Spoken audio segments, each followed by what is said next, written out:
Welcome. Hello. Howdy. Good day. Mate.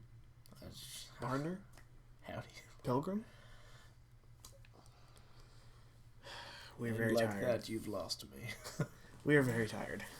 Well, as my migraine kicks in and we start to think about the great days of being part of this. And your second migraine sits right next to you on camera. Yes. I'm the migraine you tolerate. Yes. And the dog just off camera. Migraine I can't. The third migraine of the day. So, welcome in Midwest Anime Podcast. Correct. It's time to start talking about actual anime. It is. The true definition of Japanese animation. The true genre of not in English until it gets dubbed in English. Mm-hmm. Which is when we only watch it because we don't have the attention span to focus on both subtitles and the action going on the screen. And my reading abilities are a crap. Correct. So we dubbed it in English and we're ready to fire up our engines. Sword Art Online. Aincrad, specifically. The first half of the first season. The best anime ever. If it was just this part of a season. Thank you for clarifying. If they had gone through Aincrad the entire first season, I think people would like Sword Art better. Okay, so because let's take this back to the beginning, though. In the manga, if you look at the manga, because it's sold at Best Buy or fucking Best Buy, Barnes and Noble. I didn't know you could get a TV, a radio, and then go over to the manga section of Best Buy. Is that right next to the computer manuals? Barnes and Noble, I should say. You can buy it, along with lots of like Naruto and cookbooks. And cookbooks, correct. And D&D books. Yeah. It's like right across from the D&D books at the O Street one. Well, yeah, all the nerds need to be in the same area. Yeah. It's a quarantine kind of... Quarantine's probably not the best word I should use. No, probably not. But,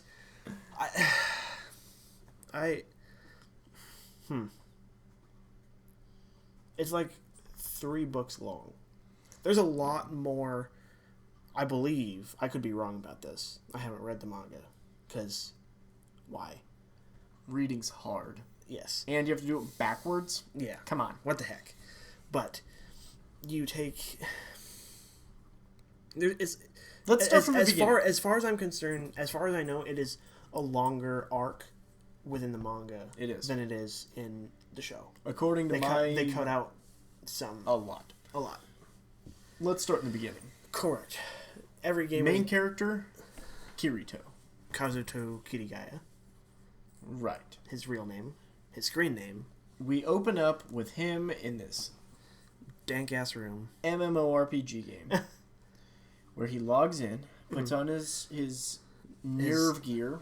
His full dive tech. Right. Which is every nerd gamer's dream to have full dive tech. And everyone's fantasy to get stuck into the video game of their choice. True. Have you ever fantasized about getting stuck in a video game? I have since I started watching Sword Art. Or more nightmared about it, I guess. Yeah. What game usually gets your brain going? Here, while you think, I'll answer. Yeah. So I recently started playing this game called Phantasy Star Online 2. It's an MMORPG. Very similar to how Sword Art works. You build a character, you pick a race, pick a class, you go quests, fight, collect loot. That would be dope. Collect loot, and then you just rinse, repeat. Just keep going on quests to collect loot, make your character better. Instead of Raid Shadow Legends, where the... It's a big circle. It's also super fun. I don't know why I keep playing. Life is like a circle. Life is like a dodecahedron, which is fine. Anyway, I've imagined myself in this universe before. Mainly because I played the story mode, and I'm one of the few people that reads every piece of dialogue because I have to. Right. Not because I want to, because there's a lot of stupid parts of the dialogue. Right. And unnecessary parts. Right. I guess mine is kind of generic. It's Dark Souls. But fair. It's pretty common, I bet. It's just kind of... I thought you were going to go Hyrule with the Legend of Zelda arc, but fair. It doesn't happen very often. I don't dream about it very often. Yeah. Like, I don't really have many dreams, to be honest. Like, I know, but that's why we podcast.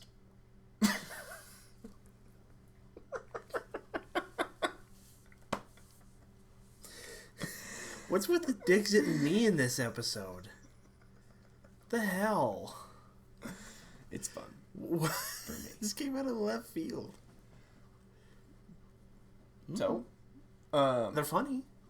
I'm not saying they're not, but it's just surprising. But no, I've thought about, like, obviously the Halo universe, because I played the crap out of Halo. Right. If it is, it's usually a game that you played the crap out of. Right. Like, I wouldn't do it for The Witcher. I've only played Witcher 3. Right. And we're not going to judge me for that. Internet. But I'm only going to focus on Skyrim, Skyrim, I've never thought about it. I played it quite a bit. I also played Assassin's Creed quite a bit. I didn't think of that either. But no, you're right. Watching shows like this, similar to, like, Log Horizon is a similar premise, but totally different show. Yeah. Because you don't die in real life. Correct. If you die in the game. It's a different, like, model, but the same genre of you're stuck in a video game. It's the same overall idea of being stuck in a video game. But. Right, but except in that game, when you die, you get sent back to what's called the cathedral. The starting back point. To life. So it would essentially be like in Sword Art, if in Sword Art you died and then you got sent back to the town of New Beginnings. Right, or whatever town you were in. Yeah. The church in the town. Yeah. However, there are a lot of similarities based on, like, classes and stuff like that. Nerdy characters, maybe a stoner here and there. Villain in glasses. Yeah, no. There's not very many. I don't think there's anyone in Aincrad that wears glasses that's like a villain. No, actually. Yeah, no. Now that I think about it. Either not way. even Tiffany. That's a manly name. Shouldn't be. It's a woman's name. I don't know how to read you.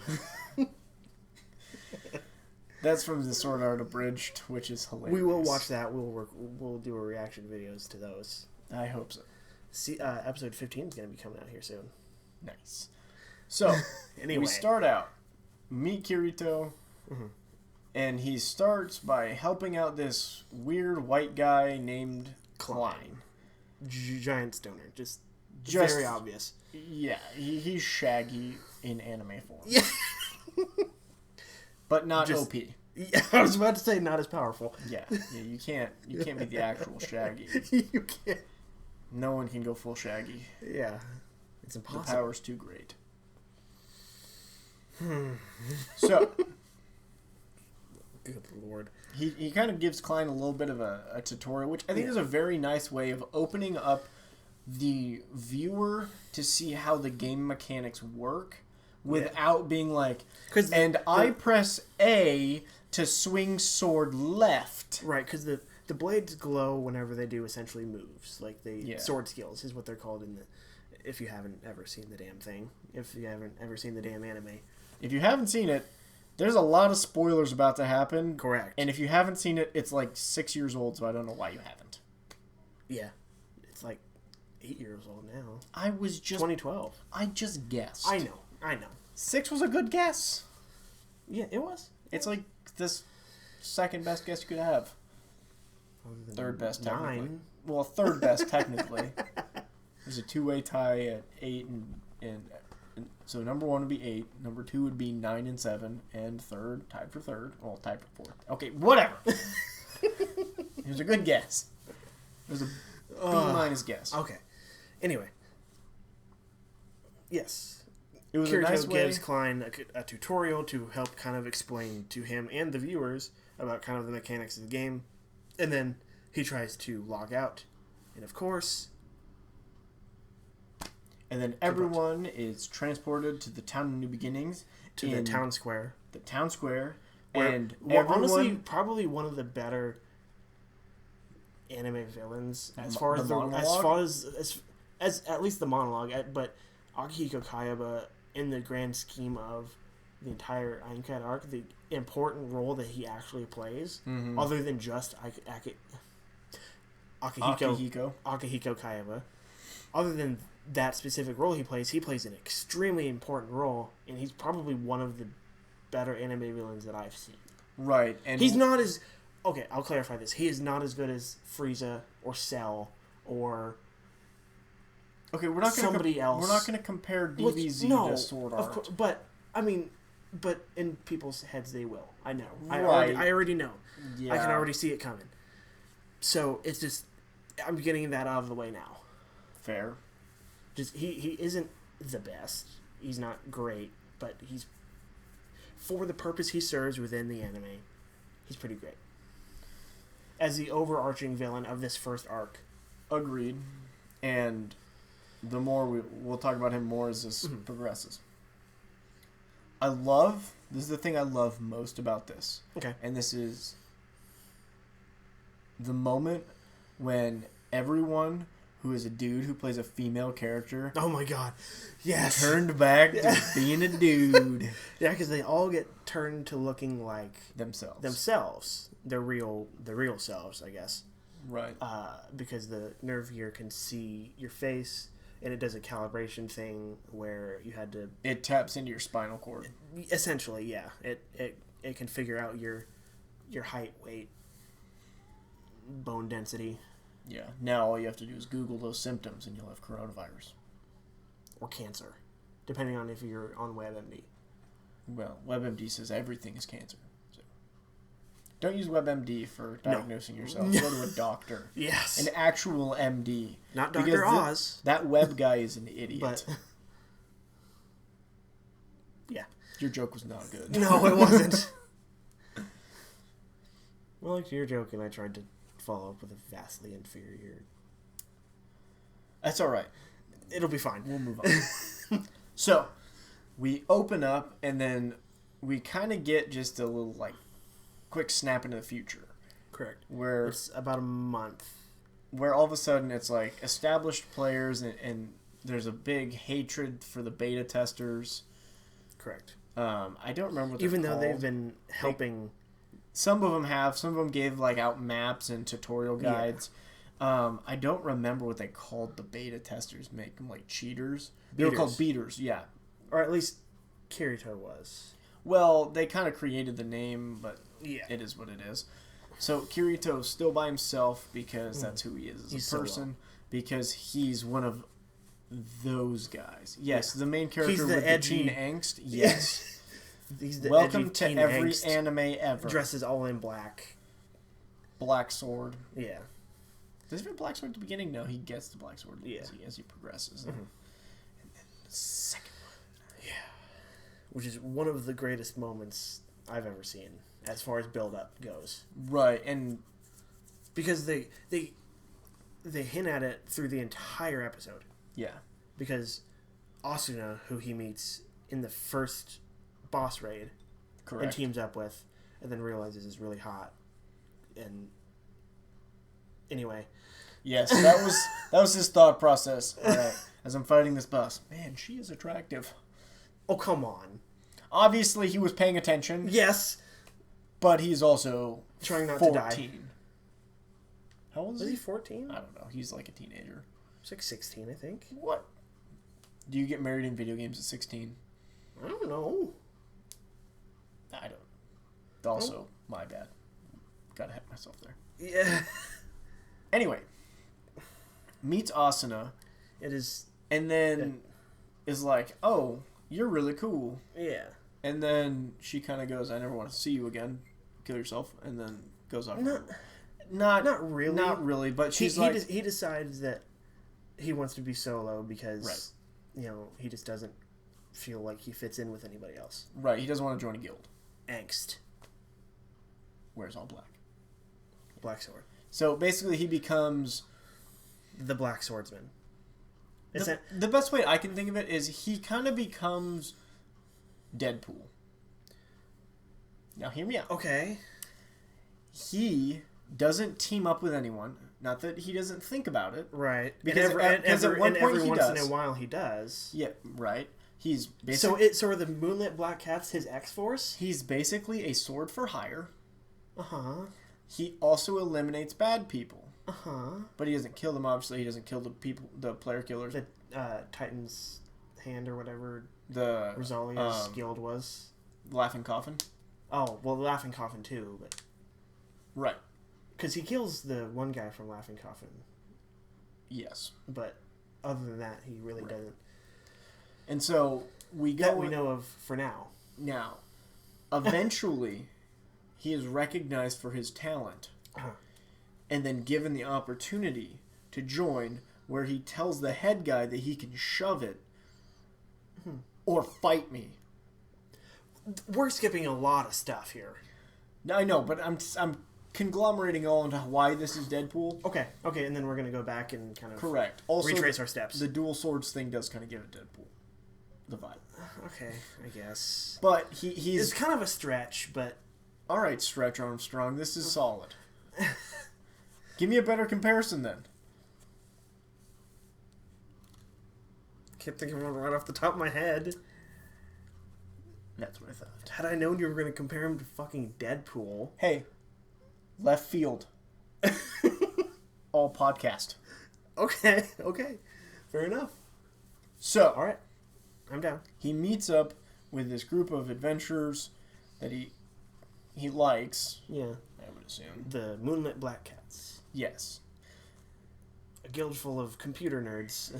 Like everybody else in the game. For the most part, yeah. Like, weirdly enough, Asuna almost seems like the only one that's not a complete computer nerd at the start. Yeah, I agree. And honestly, the Abraded actually kind of does a fun job of pointing that out. Is that at first she can't even work the menu. I don't know. It's just a lot of like, why are you here? Yeah, like there's a girl on Xbox Live.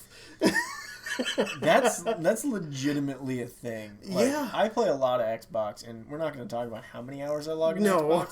But like, say when I'm playing Apex, and I get into a game lobby, and I have my mic off because angst, and and I'll be playing, and I'll hear footsteps, or like I get engaged, and I flick my mic on real quick and be like, hey, I need backup over here, or there's someone sniping up on that ridge when people aren't paying attention to my pings. Right. And then all of a sudden someone will respond, and it'll be like, I've got a girl voice. I've got a precision choke over here. And I'm just like, female, no.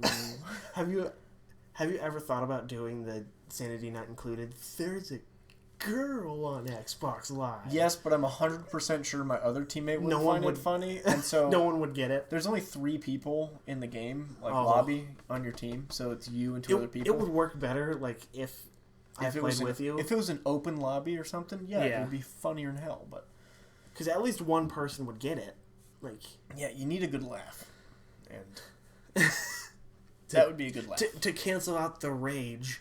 Yeah. And then in the other games I play, I really just don't care. Use a microphone because people are awful.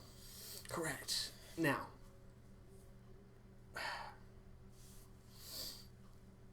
back to Sword Art. Yeah. So she was basically put in the game to be the love interest for 100%. Like But going back to the Deadpool stuff, the Moonlit Black Cats, that one. It's been a lot of left field stuff, all right? So we've kind of gotten out of hand, and we're kind of trying to recapture the train here, I guess. We're trying to jump back on the train. We found the train. It's too fast. We're both fat. We're not smart enough to open the door to the train. We keep trying to jump into the train with the door still closed. Right. It's slowed down to a crawl. It's like those videos you see of the guy with one arm in the door of the train, like running along next to it, just like, let me in! That's how I feel right now. Yeah. Anyway, so he joins up with this guild, and then we learned a lot about the game mechanics through this. We learned about, the crystals and how that all crystals, the money system, essentially. The guild, the guild hierarchy. Right, and then you also learn more about, kind of how the dungeon crawls kind of work, and the boss areas and traps and stuff like that. And then tragedy. Of course. they walk into an anti-crystal zone where they can't teleport out because one of them got greedy, basically. Yeah, as the I'm gonna keep referring back to the abridged. The AIs were set to auto loot. Yeah. They loot a chest without thinking, just because they'd never heard of a trap like that before. Or like they're low level players, they don't think it would be something that would spawn a high level like trap. Yeah, and because they don't put it together that it's a higher floor. Yeah. I think there's one part in here that kind of irritates me is the fact that I don't feel like Kirito went all out in that fight. No, 100% not. And so, because the entire time that he's with the Moonlit Black Cats, and this is an important part, is that he's hiding his true level. Yeah, he says he's like level 37 like they are, but really he's like 28 or something like that, but he's really almost 50. Yeah. Which, realistically, he probably would have been better off just telling them right away and then dealing with the consequences as he figures out for himself later. Yeah. But at the time, he feels because everything with the beater stuff just happened. Like, just happened in the previous episode. So it's still kind of fresh in the viewer's mind. It's still supposed to be fresh in his mind. He's still nervous about others. Letting people know that how good he is at the game. Yeah. Because they're gonna assume that he's at least a beta tester, if not. And this is one thing in the MMO that I play. You can display certain things above your character name, but you can change it. So like, if I want to see what everyone's level is, I can see what everyone's level is. You can see what level everyone in your party is, and I think that would be an important thing that most video games would have. Yeah, so I find it kind of odd that they wouldn't be able to see that he's level 50 or whatever it was. And so it's just interesting to me. Because then, of course, all the rest of the guild die except for the leader, quote unquote. I guess he's essentially referred to as the leader. I'm blocking out his name. Yeah, I don't remember. The guy that jumps off the balcony at the end of the episode, essentially. Remember? Because he goes and confesses that everyone's dead, and, he kind of he pushes him away and calls him a beater and all this stuff out of anger and emotion. And yeah. Because his best friends just died, so... And the only friends he's made in the game, he also is kind of... He's not outwardly showing it because the leader is in such a bad place, but it is weighed heavily on Kirito. Yeah, and it continues throughout the entire series. Every time something about a guild comes up, it's like that trauma button that you pulled the pin on that grenade. Yeah, and every time it's just that classic anime style where he looks down and the top of his head gets shadowed. Yeah, and then he just kind of goes. There's a little. There might be a flashback here, quick, but it'll do that quick snapshot of that girl as she's falling, getting hit by that axe, killing her. It's rough. But it is rough. And then the next episode we get into really where the Asuna Kirito stuff starts. Yeah, the beginnings of it. It doesn't really. Where they're talking about being in raid parties together. Yeah. And they kind of recognize each other and they're like, oh, yeah, we did that one They acknowledge each other, essentially. Yeah.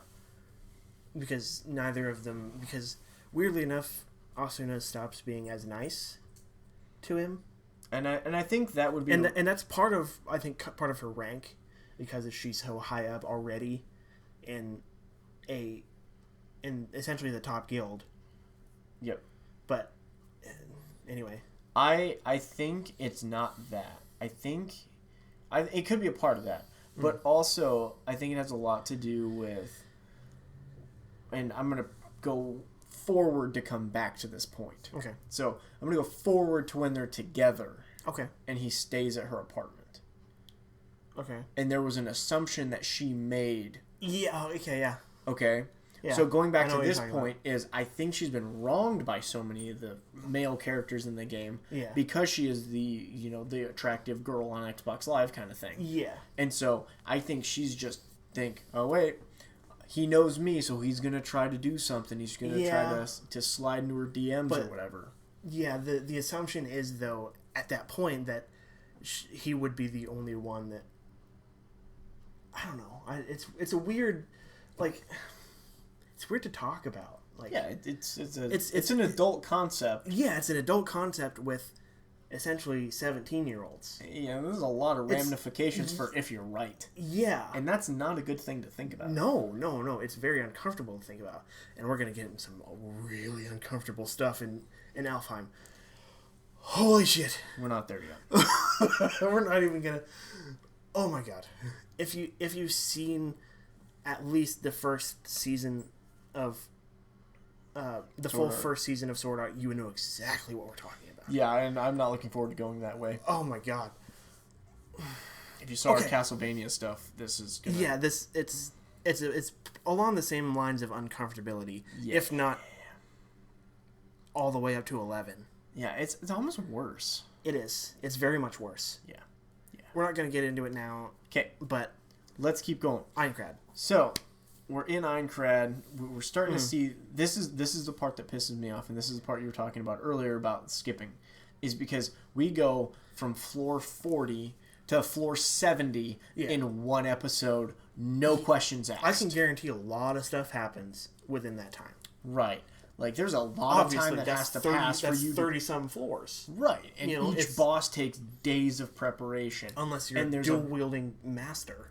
And then you also have to go in and you have to collect all your loot and you have to build new weapons. You have to map the entire thing. And scout and find the spawn points and find the respawn times and just... There's a lot that goes into it. I know I play a lot of video games. Like, there's a lot of calculations that go into it. There's a lot of... And especially in a game where if you die... You die. You die. 100%. And it's not like a game now like I play that I can go on YouTube and be like, how do I clear this freaking boss? Yeah, because you can't look up a walkthrough on freaking that big Game Informer or whatever. Yeah, that big blue monster that comes out that Kirito basically has to solo. The Gleam Eyes is what it's called, I think. Yeah. Which was also a messed up part of that with the Death Marchers. Yeah, the big eel that patrols floor 1, as Klein so elegantly puts it. Which, that's weirdly one of the funniest parts, is when Klein realizes that Kirito's with a girl, and he's like... Klein, the reuniting with Klein was probably one of my favorite parts. Is like, because it kind of brought it, and you're like... Oh, this is a nice... Because it was kind of it was serious up until that point. It had a very serious tone. It was very heavy. It was very heavy, correct. And then, like, Christmas. Yeah. So. Because that's one thing we kind of skipped over is after, we skip over stuff too, but it's something that we skipped over specifically here is that after the Moonlit Black Cats die, he goes after a revival item. Right. To try and bring the girl back. Yeah. I don't know why I can't remember any of these things. I've seen this fucking anime 4 or 5 times. Same. Now, but anyway, and he runs into Klein, and, and all this stuff happens, and he comes back and you have to use it within 5 or 10 seconds of somebody dying. Yeah. To be able to, which it kind of, the availability of the revival item kind of gives me the theory that it wasn't originally supposed to be that they die if you die in the game. Right. That was a glitch that happened when the game launched. And that it was a glitch within the system, and Kaiba telling them that was a warning. And not a, hey, I'm evil. It was a, hey, be careful. If you die, you die. Yeah, and I think be cautious about these things. And again, I'm gonna jump forward because I like to jump forward and come back to a point. Right. I'm gonna jump forward to the fact that he's in the game. Yeah. For a reason. He's Cliff. He's there. Yeah, he's the leader of the Knights of the Blood Oath. he's there as almost a way to help them clear the game to get them out. Yeah. That it really shows that this was not his intent. No. That he's not the villain because he chose to be. And it'll show it later in Season 2. In Season 2 of Sword Art Online, we'll kind of get a glimpse of what the idea was for. What the idea of full-time, full dive, like locking somebody in, was for. Are you talking about Gun Go? No, after that. It's a different thing. Which we'll have to watch that before we start talking about it because you haven't seen it. Correct. So, but yeah, we'll watch that eventually. I mean, it is, yeah. We'll get a glimpse into what he intended later on. But right way there, later on. But right now in that arc, he's really there as almost like a guide. Yeah. To help them get through it. That's why he's the leader of the strongest guild. He is strongest character in the game. Well, yeah, he's an immortal object. Yeah, but they don't know that until the duel with Kirito. Until the second one. The second one after the boss fight, wasn't it? Yeah, after the big snake skeleton thing with scythe hands. Yeah, where Kirito just kind of blindsides him. Yeah, because he figures it out. Yeah. He figures out that he had to use essentially the game. He had to pause the game and like move stuff around as an admin. Yeah. To not lose. Yeah, to not lose. And to give it away. Yeah. But we skipped over a great part of this where we talk about where he gets the second sword, where he goes on the mission to find the little egg to... Yeah, with Liz and to find the ingot, the dragon poop. Yeah, basically. That turns into a big blue sword. I kind of forgot that it was a poop sword. Yeah. Just now. Yeah. It's a pretty strong poop sword. Yeah. So, it was fun, and we go, and, we get lighthearted again. Yeah. Where they meet Yui, eventually. This is really where Season 1 gets very weird. Probably my least favorite part of the entire season. Yeah, which is weird because when I brought this up a couple years ago, you completely disagreed with me. You really liked it. I did, but I didn't like the feelings part. Yeah, it brought too much feels. Yeah, I didn't like that. I didn't like having emotions. It was just really weird that that they just all of a sudden there's this little girl out in the woods on floor or whatever the fuck when they're on their honeymoon. Yeah. Quote unquote. Which I know there's freaking headcanon out there that Kayapa was an ordained minister and that all marriages in Aincrad were legal. It's weird. It's super weird. There's a lot of stuff that is wrong with that. But here's my response. It's pretty straightforward to me. To go into the woods, the story about Yui makes all the sense in the world. Yeah. Why she's in the forest, how she got there, why she doesn't remember anything is because she's an AI. All of the server admin were shut out, were kicked, were just kind of put somewhere. Which also... I want to know where are all the other ones. There can't be just one. No, of course not. That I think some of the other ones were humans. They were like players, like NPCs maybe. Yeah, like they were humans controlling NPCs through Full Dive, and they could have been kicked once somebody realized there was a glitch. Right. They were kicked so they could help figure out how to get people out. Yeah. Because while everything was going on, Nerve Gear was trying to figure out what happened and how to fix it. They weren't just going, "Oh well, we're shit out of luck." There was a whole thing about making sure that we got them out of this, and even the later on technology of Full Dive makes sure that it would never happen again. Right. I think an important piece to kind of that whole arc is when we see just how powerful Kirito is. Yeah. And it's almost frightening to realize that his skill Yeah. in that game is so high that he is the only person who can dual wield. Yeah. He has that if Kaiba wasn't in the game, he would probably have the Divine Shield thing. Yeah, he's the strongest player in the game. Yeah. Period. End of discussion. And the fact that he like I said, he basically soloed a boss. Yeah. And in the opening, what really irritates me about the opening is that it shows Asuna and Kirito fighting him together. Which we got to talk about this. Fantastic music throughout the entire series. Yes. Wonderful music track. Which they, if you don't like the anime, you can admit that from opening song to ending song and anything in between is fantastic. It's very well written, very well developed, well produced.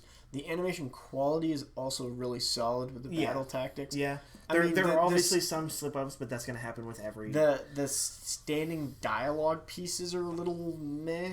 I mean, they're not, like, dynamic. When they're just standing and talking to each other. It's not dynamic, it's not engaging, but it's still fun. Like, you still enjoy the ride. Yeah. A big piece to it is, like I said, he solos that boss. And that catches the attention of a lot of people. Well, yeah, obviously it's kind of terrifying. Yeah. Because he stumbled into it and couldn't get out. Yeah. Because the door closed behind him. Yeah. And it's a thing that's also brought up in that last boss fight. Is that a scout party went in, the doors closed, and they couldn't get out. And because the way that I see it is that all the floors above a certain level were you couldn't teleport out. Yeah. That, which of course isn't a big deal if it's, I start and, which is interesting that they didn't find the door and then just stop. Yeah, they wanted to kind of scout the idea was that they were going to scout the find boss, out how many like health bars he had, and stuff like that, and then they were going to teleport back to Gronzum and report back. But of course they couldn't. So, but we're going to end this on, of course, the ending of the Aincrad arc. We skipped over one of the main story arcs in this story. Okay, the murder in the plaza.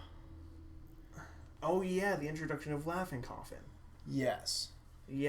Okay. That was a really fascinating part, and honestly, probably my favorite part of that arc. It is a very fascinating part of the arc where you see what would happen to some people, and it completely instilled fear into people's hearts that you could get killed in safe zones.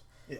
It showed you how dynamic other players are in their ability to create a scene that was so real, but also allow for other people to look and go, whoa, someone just got killed in the safe zone. Right.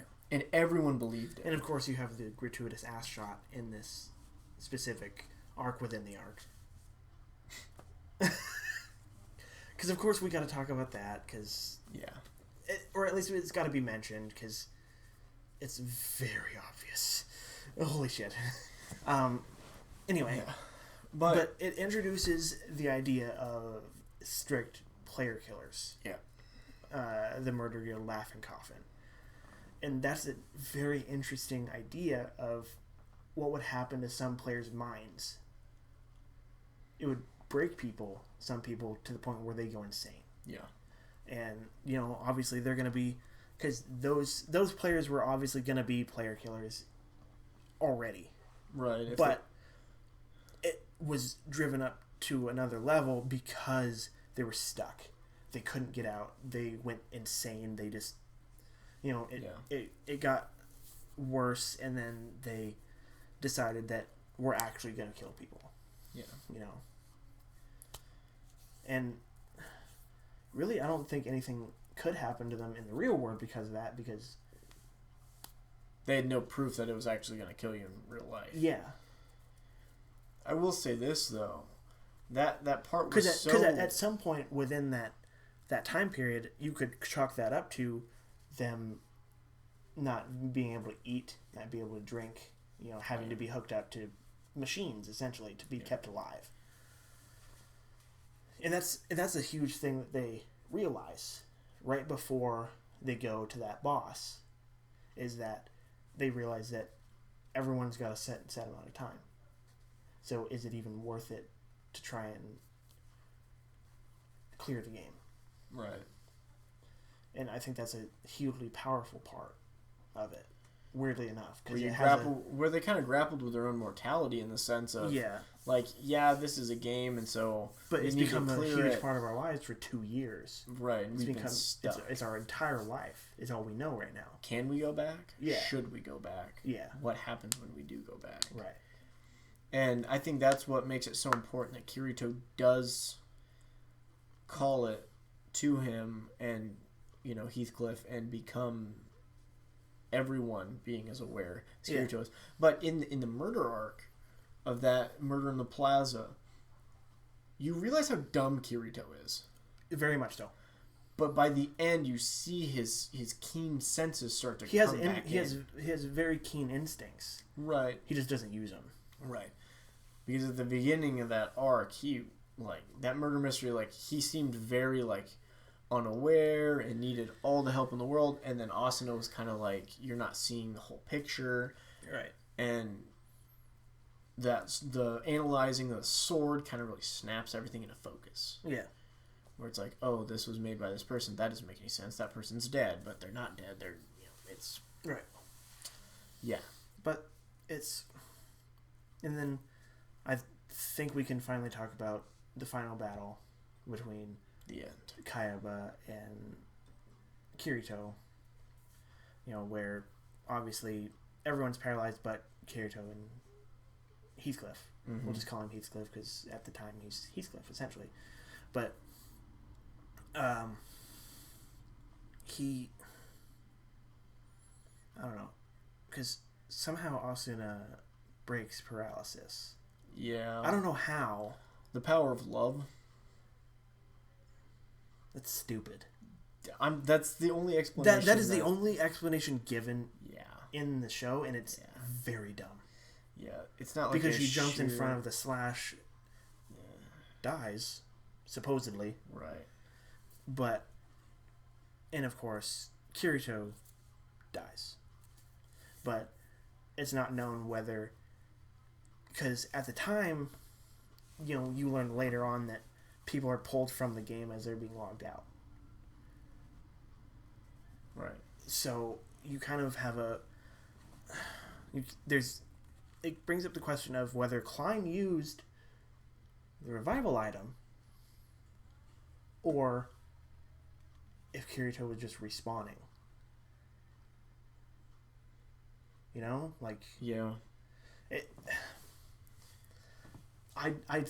I'm of the belief that Klein used the revival item. I agree. I am of that belief because it makes the most sense. But that's just me. Because Kirito gave it to him. He gave it to him at the end of the. Said you're more likely to need this than I am. Yeah, if somebody ever dies in front of you, make sure to use it. Yeah.